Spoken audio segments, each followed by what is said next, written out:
Hi, I'm Travis Connor. This is my lab 4 about bar magnets.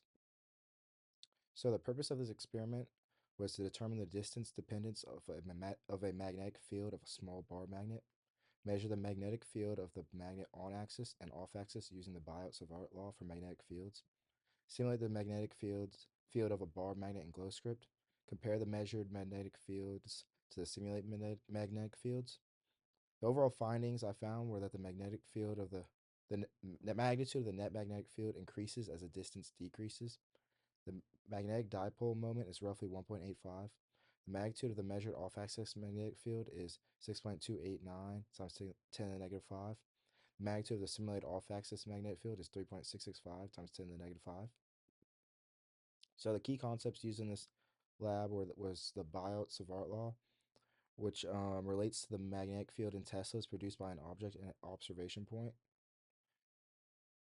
to the current running through the object, the distance between the source of the field and the observation point. And the magnetic field for a section is the following equation. Also, using this law, you can derive the magnetic field of a dipole, which is the following. And the magnetic field due to a magnetic dipole is, as you can see here, where K is a combination of the magnetic constants, and this can be used to solve for the magnetic dipole moment. Also, the general formula for a magnetic field of a magnetic dipole is shown. So the bar magnet model can be seen here with the north and south pole, the magnetic dipole going to the left, with an observation point to the right. And the system was the observation point, and the surroundings were the bar magnet. And we will treat the bar magnet as a magnetic dipole in this situation. So for our procedure, we use the following materials: a bar magnet, a magnetometer, a meter stick, and tape. To compensate for magnetic north, we oriented the phone such that the magnetometer app has an X component of 0. We then found the magnetometer chip using the bar magnet. Then we measured the on-axis magnetic field. We measured the distance between the magnet and the magnetometer, where the magnetometer is on axis to the dipole axis of the magnet for the following X components of the magnetic field, which you can see here. Then we did 3 measurements per magnetic field. Also, we measured the off-axis magnetic field, where we measured the on-axis distance between magnet and the magnetometer such that the magnitude of the net magnetic field is 100 Tesla.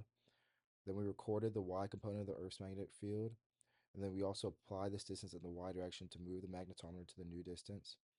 And we measured the magnetic field at this point, which as you can see, and then we did this 2 more times. So the following data that we found can be seen here, where with a graph of ln of bx versus ln of r.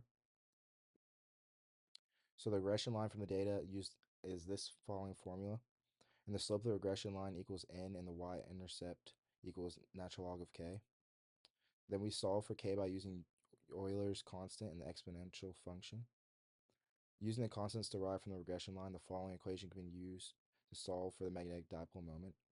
The corrected magnetic field in the y direction was calculated by subtracting the Earth's magnetic field from the measured y component of the magnetic field at the off-axis point. So for the observations, when the magnetometer is far away from the magnet, it measures a near zero magnetic field in the x direction. As the magnetometer moves closer to the magnet, the measured x component of the magnetic field increases. Moving on to the computational model, the constants in magnetic field can be seen here, with the Biot-Savart law being used to find the magnetic field. Now, these lines of code were used to find the arrow scaling and also drawing the arrows. And then this part of the code found the off-axis magnetic field and the magnetic field arrow. And then you can see the computational results right here. As the distance between the magnetometer and the magnet decreases, the magnitude of the magnetic field increases. At 20 teslas, there was a distance of 0.291 meters, and at 70 teslas, there was a distance of 0.182 meters. That magnetic dipole moment was 1.85. The experimental magnitude of the magnetic field can be seen here, with the magnitude of 6.289 times 10 to the negative 5. And the simulated magnetic field can also be seen here with the magnitude of 2.95 times 10 to the negative 5 teslas. There was a 72.3% difference in the net magnetic field magnitude and between the experimental and the simulated results. Some possible sources of error were inconsistent placement of the phone, other sources of magnetic fields such as other devices or other magnets, and the magnetometer measurement error. To answer the first what if question, the x and y components would be different because magnetic north would affect them, and the z component would stay the same. Second, to answer the second what if question, the magnitude of the magnetic field would increase due to the combined magnetic fields from the two magnets, and it would probably double in magnitude.